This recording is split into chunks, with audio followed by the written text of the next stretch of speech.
Aside from today's storms, the weather is actually getting nicer. People are hanging out outside. Some are making plans for the summer, getting ready for friends and family visits. At the same time, COVID is still in our community. This graph shows the percent positive that has been increasing over the last few weeks. So today we're discussing how to keep transmission low as we're heading into the summertime. To do that, we have Dr. Cynthia Snider from Cone Health here with us, and she's talking about how we can all stay safe, keep it all under control. All right, so first and foremost, we saw those transmission levels. We just showed everybody a graphic about that and how it is increasing. So some people are kind of like, it's going to increase. Do I really need to worry about it? How likely is it that the increase this summer is going to be even more than what we're seeing right now if we're not careful?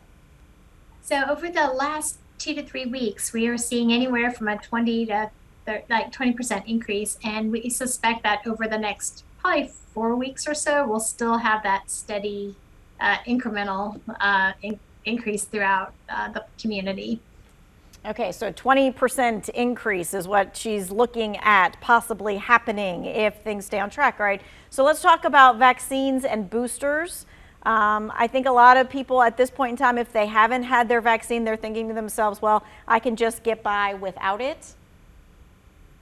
Well, it really depends on how recent people have had their booster. If their booster was last fall, we really feel that it is a great time. You know, if it's been over 5 months, this is a great time to get your booster.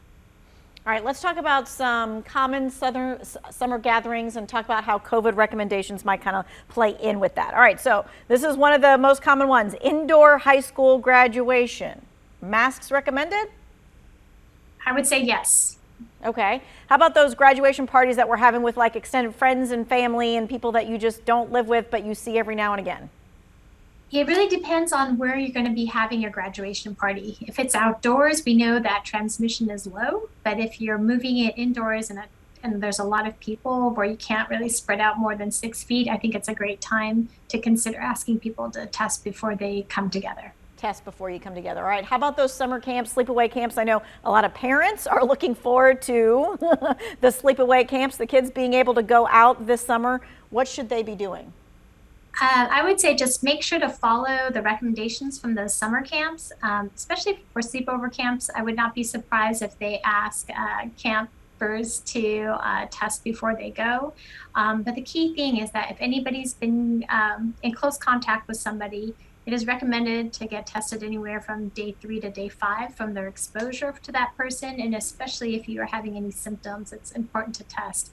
Right now, there's still such an overlap between seasonal allergies that are still around and COVID. So I would not dismiss those, that nasal congestion as seasonal allergies. Don't dismiss it. That is a really good point, because we all, of course, want to think first and foremost when we get that it is just an allergy. But we need to be careful with that. That's right. And you said test between 3 and 5 days if we know someone that we've been around had exposure. Yeah, I think, the earliest would be 3 days. Probably 5 days is also great. And also with the antigen test, if you use it more than once, it increases the sensitivity of that test. All right, let's talk about trips. There's a lot of girl trips and guy trips going on. If you don't live with these people, you're meeting them, at a vacation destination. Should everybody be testing beforehand? I would say yes, because then you don't necessarily, expose anybody else unnecessarily. And then also what's also vitally important is to make sure you're masking before you go out on your trips. So if somebody's about to fly to go out internationally or fly to another destination, those few days before you get on that plane, and as well as at the plane and the airport, even though it's not required to masking gives you the best protection. All right, so we've been through this for the last 2 years or so. Many people, though, are confused at this stage about how to deal with COVID because so many things have changed. Let's talk about the right steps. If we find that we are COVID positive, how long do we need to isolate? So the isolation really depends on, the CDC is requiring at least 5 days. So in that calendar days, that's the day after your onset of your symptoms. So the let's say if I start having symptoms today, it's day 0, tomorrow's day 1, and then you count from there. However, if you could stay home for 10 days, I think that's the best thing. But obviously, a lot of people have to go to work and or do other things in the community. So you would have to wear a mask for those remainder 10 days. All right. So how about this? Does the number of symptoms change how long you should stay home? Like, you might not have fever or anything like that, but you might just have a lingering cough or something. No, actually, we want you to stay home. Those that at least that minimum of 5 days, you should just buckle down and try to have your family bring food over. The other things that you can do to help around the household is to you yourself wear a mask, and if you could be isolated away from your other family members so that your other family members don't get it. All right, and what should you do if you were exposed to someone who tests positive? I know we kind of went over this just a little bit, but I want to make sure that, do you isolate and then stay home for those 3 to 5 days while you're going to test in that time? Yeah, so ideally, we want people to quarantine after your exposure, but we realize that's not completely possible for everybody. And so the alternative is definitely wearing a mask wherever you go. So that minimizes that risk that, if you're becoming positive after that exposure, you're not giving that to anybody else as you start to mount having virus in your system. Should we delay getting boosted if I'm getting other vaccines at the same time? Now, they didn't tell me what other vaccines. I'm guessing it could be shingles or something of that nature. So it really depends sometimes on which vaccines they're getting. Ideally, you can tolerate having different vaccines given at the same time as your COVID vaccine. So I think just checking with your primary care doctor which getting one, but ideally we don't want anybody to miss their regular vaccines that they're getting for non-COVID reasons. And this is actually also a really good time for the COVID booster vaccine. Okay, well, on that note, because I have a question that asks, if I'm eligible for a booster, should I wait until fall when cases are expected to rise again, or should I get it now? That is a fantastic question. I feel like that a lot of people are hoping that the vaccine is going to be reformulated. It really depends on the individual's risk factors.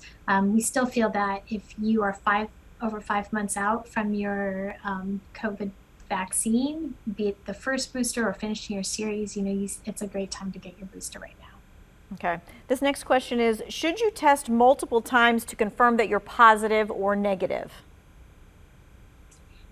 I would say in terms of, let's say you're symptomatic and you take a home antigen test and it's negative, it is good to repeat it in 24 hours or 48 hours or go to get a PCR test because the PCR test tends to be more sensitive.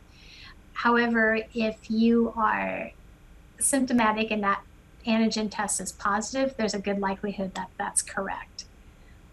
I hope that makes sense. It does. And then in terms of using the test to see if you have stopped shedding, you're no longer positive, that is a little bit more challenging because we feel like some people are still positive on day 6 and day 7 after their symptom onset. And even sometimes some people are still positive on day 10. So that's why it's exceptionally important to wear a mask when you're in public. And if you have the capacity to stay home to finish out your isolation for that 10-day period, that's fantastic. Mm-hmm. All right, so this next question is about hospitalizations, especially at Cone. Do we have any numbers about who's making up hospitalizations right now that are COVID related, whether they're vaxxed or unvaxxed or? Yeah, that's a great question. So we have right now just over like 40 people who are hospitalized throughout our whole health system. And at least half of which are folks who are unvaccinated. And then we have people who are under-vaccinated, I guess not completely up to date on their vaccine series. And I think the challenge too is that people who have multiple comorbidities, like any health problems that makes it for severe disease, especially patients who are immunocompromised, those tend to be the ones who get hospitalized. What we're seeing with this Omicron BA.2 or BA.2.12 subvariant is that it's predominantly an outpatient disease process. We're seeing people with colds, maybe a flu-like illness, but they're not necessarily meeting that criteria to be hospitalized, which is great. But the downside is that we know it's pretty infectious.